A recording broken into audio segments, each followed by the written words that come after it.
The NetFit system on the new Puma Future 18.1 allows for unlimited customization when it comes to how you lace them up. Here are a few examples. Normal, flat feet, the heel wrap, the crisscross, the I used every hole not realizing that the laces wouldn't make it to the top, upside down, around the outside, the back and forth, the zipper. What's going on, guys? Josh from SoccerReviewsForYou.com bringing you my review plus on-feet video of the brand new Puma Future 18.1 NetFit. This is a brand new model from Puma that utilizes their NetFit technology, allowing you to create your own lacing system, where the idea behind that is that you can customize the fit and feel of this shoe on your feet, more so than any other soccer cleat ever. Does it actually work, or is it just a gimmick? That, along with all the other details of this shoe, including how they fit and feel on feet, will be discussed in today's video. So if you want to learn more, please stick around. And if you're interested in a pair of these for yourself, keep in mind this is the limited edition variation of the shoe. More colorways that will be general releases are coming very, very soon, which is part of the reason why this particular model only came out in full sizes and not in half sizes. I expect that to be different in future releases. But anyways, if you do want a pair, I'll leave a little pop-up on screen, or even click the first link down below. That'll take you to the review page on my website, where you'll find buy it now links with exclusive SR4U coupon codes, where you'll be able to pick these up below their normal $220 retail price. Included with the boots inside the box, no string bag, but they do come with an extra set of neon yellow laces to go along with the black ones already on the shoes.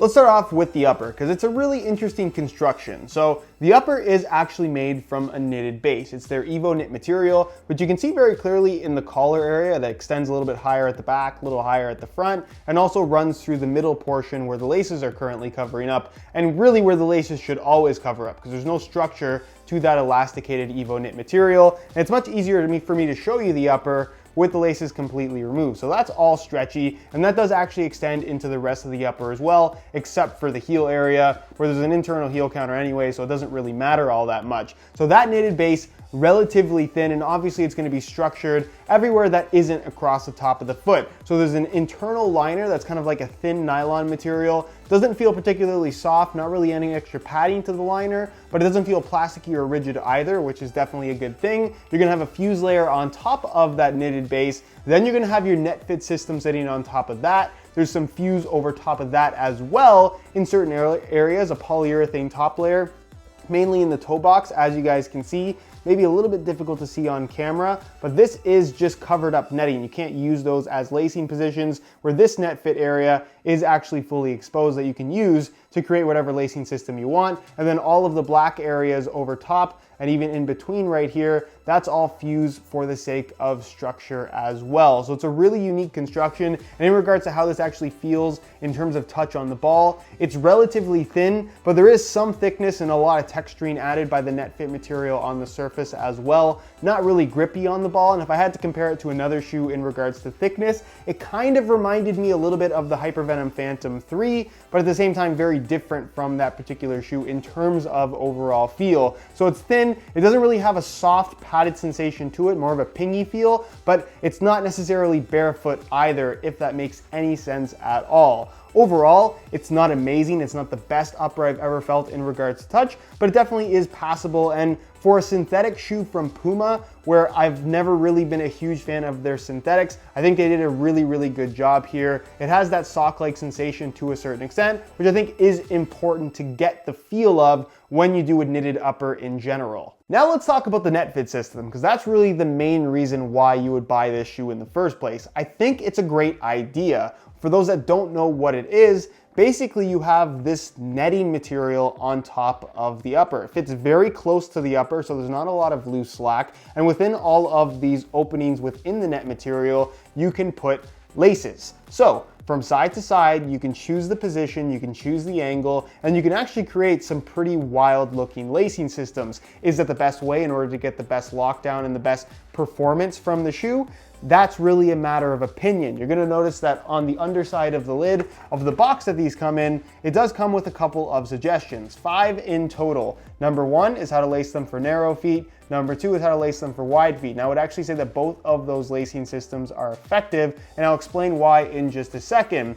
The 3, 4, and 5 though are more so on the gimmicky side. You see you have the goal machine, which looks very unique, very interesting, let's say, but pretty ineffective for the most part in terms of all the laces just kind of in a random pattern for no reason at all. The Showboater, number 4, is pretty much just the narrow foot one with a little bit less security in the forefoot. And then number 5 is the Speedster, which again is just a lot of kind of unnecessary, I guess, patterns within the shoe to make it look cool, but not necessarily going to be the most effective in regards to actual performance from the shoes themselves. So this is what I'll say about the NetFit system. I definitely think it allows for that customization. It definitely does allow you to get the most comfortable fit out of the shoe, but in regards to making the shoe perform better based on the lacing system that you've come up with or that you've been recommended on the underside of the Puma box, it's not going to change the performance characteristics of the shoe. The shoe can only perform so well, and really what I'll say is this: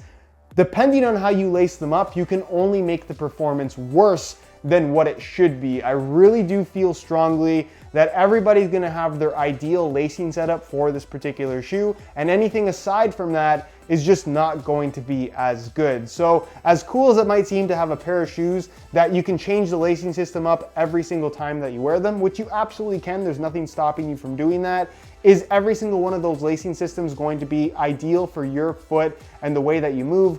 Probably not. So again, I really think that this is one of those shoes that you get, you set them up, you figure out what your lacing system is, and then you stick with it, because that's what's going to be the most comfortable and make the shoe perform optimally. Before we move on, I want to address some frequently asked questions and some quirks that you should know about in regards to this NetFit system. The first of which being the fact that this NetFit system is not as open as Puma would like you to believe. At least my pair isn't. You're going to notice that on the underside, it's difficult to see. There is a gloss Puma form stripe, and it seems that that gloss material has actually fused to the NetFit material on the outside, making it next to impossible to actually put a lace through the NetFit hole because it's actually fused or glued to the surface of the upper. And that's the case a lot in this area as well. It looks like you have all these options, but really this hole is open and that hole is open, but the rest of them are almost like glued to the surface of the upper. So it's really, really difficult to utilize every single position that looks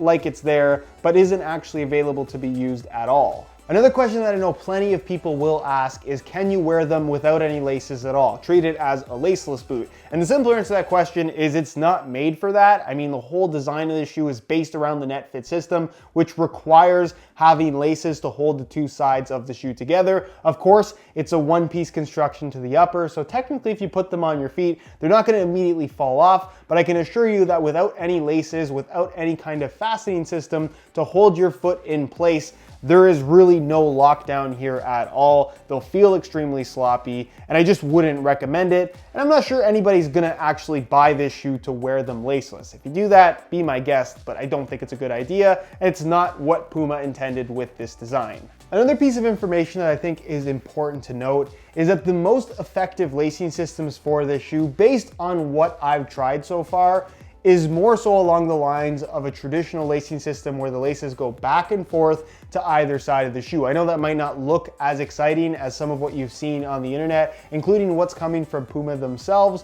And there's really nothing wrong if you want to create one of those unique, fancy looking lacing systems. If it feels fine, it feels comfortable to you, by all means wear it. But in terms of just outright effectiveness and the best lockdown and the best performance, I think going back and forth is still ideal, the best way to do it. And if you're wondering what my ideal lacing setup is, this is what I've currently come up with. So again, it doesn't look like anything extraordinary, but you're gonna notice that the laces stay higher up on the medial side and then go lower down on the lateral side. The reasoning for that is on the lateral side, the lower down you go, and you can see I've basically gone to the lowest possible NetFit position, that means you're grabbing more of the outside of the upper with the laces, holding that piece, locking it in place, which means that when you make those quick cuts, those changes of direction, the lateral side is going to be as supported and as structured as possible, which in turn is going to create less rollover and make for a more responsive feel. On the medial side, however, I did not go all the way to the bottom. And if you really wanted maximum lockdown and just the tightest wrap possible,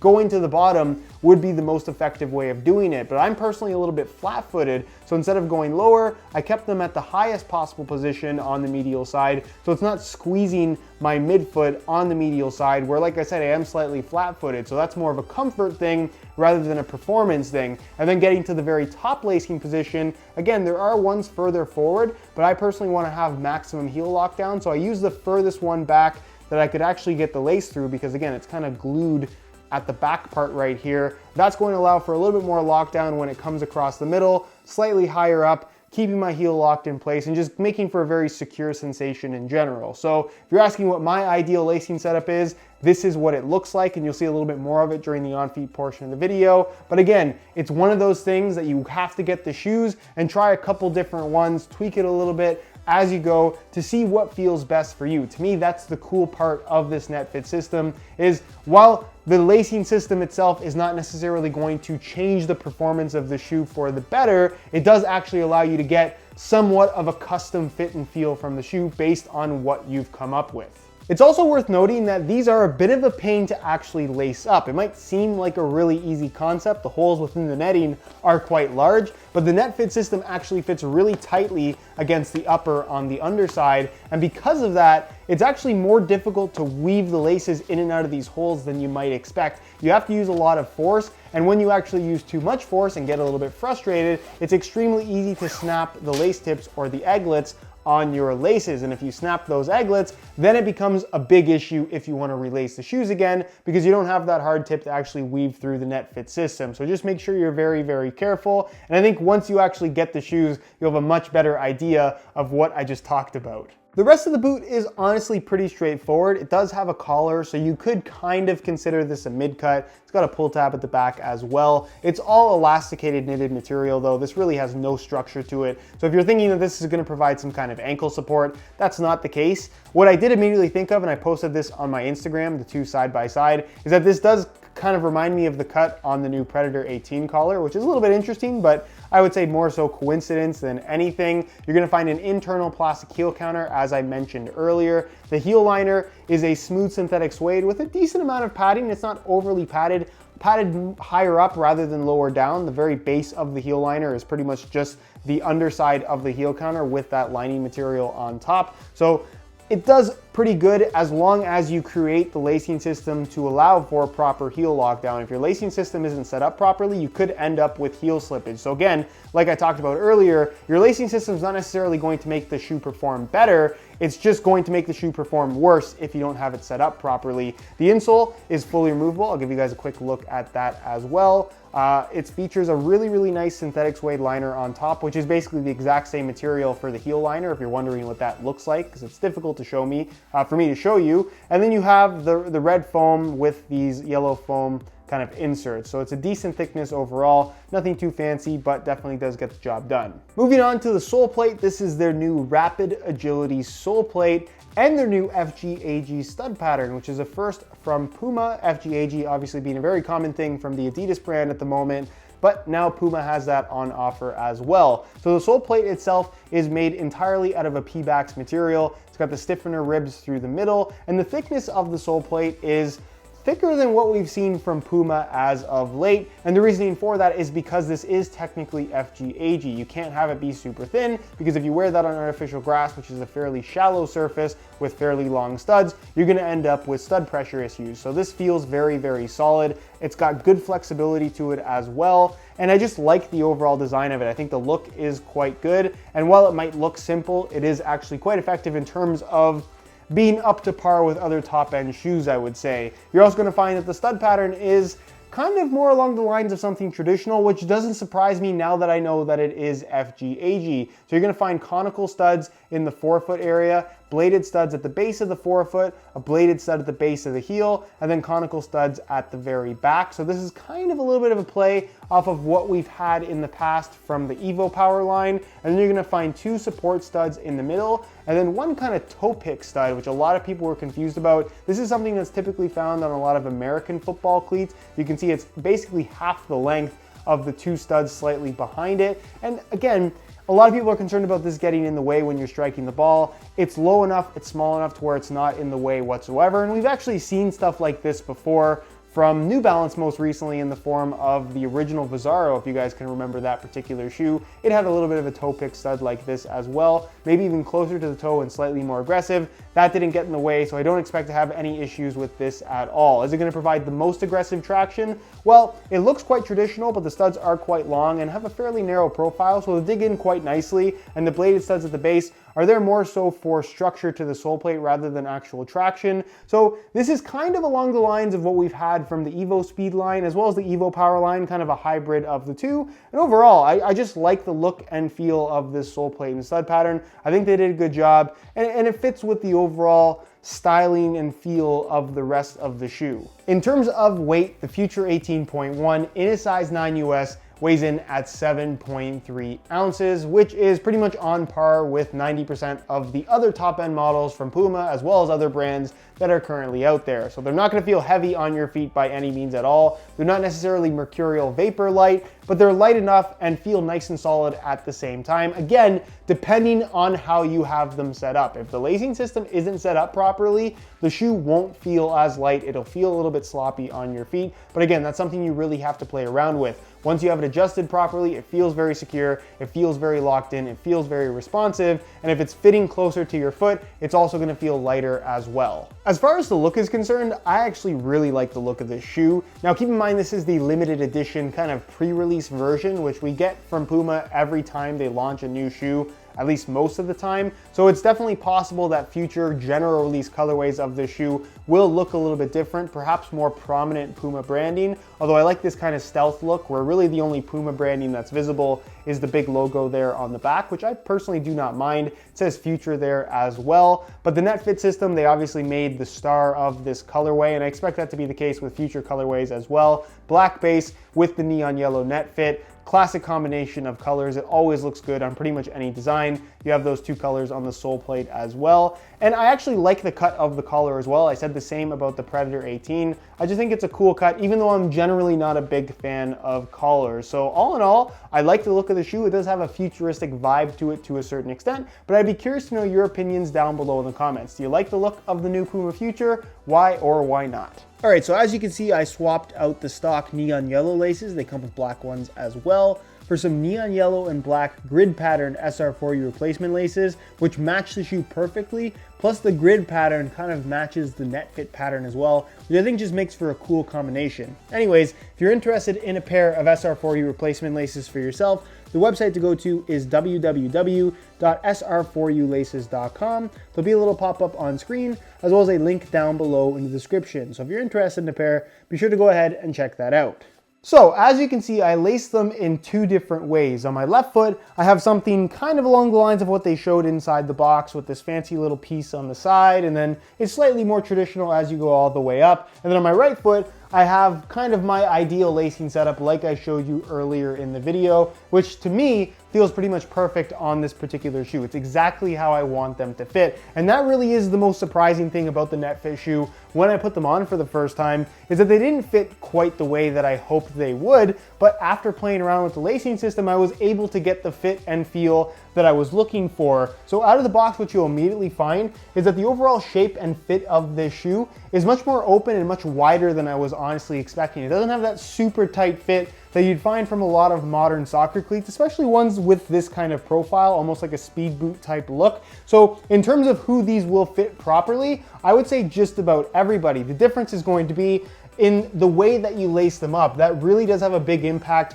on the fit, the lockdown, and therefore the performance to a certain extent as well. So the quality of the fit on this shoe is going to be very much determined by the quality of your lacing setup, customized specifically to your feet, basically how much you've played around with them to get that ideal setup. So it's something that is super, super unique about the Puma Future. And now that I've kind of found my ideal setup, I like them a lot more than I initially did, because the first time I put them on and just laced them up with the laces kind of normal, I wasn't really too happy with them. I felt like my heel was slipping. I just didn't really like the way that they felt. But now that I have this ideal setup, the lockdown is good, my heel's not slipping, the overall comfort is quite nice. And again, I think it's a really, really cool concept and something that truly will work for everybody, pending that you take the time to figure out what works for your specific foot type. So as far as width is concerned, again, they'll fit most people. The knitted upper doesn't have a lot of stretch to it. And again, you'll have more or less stretch depending on how you lace them up. Like I showed in the box, if you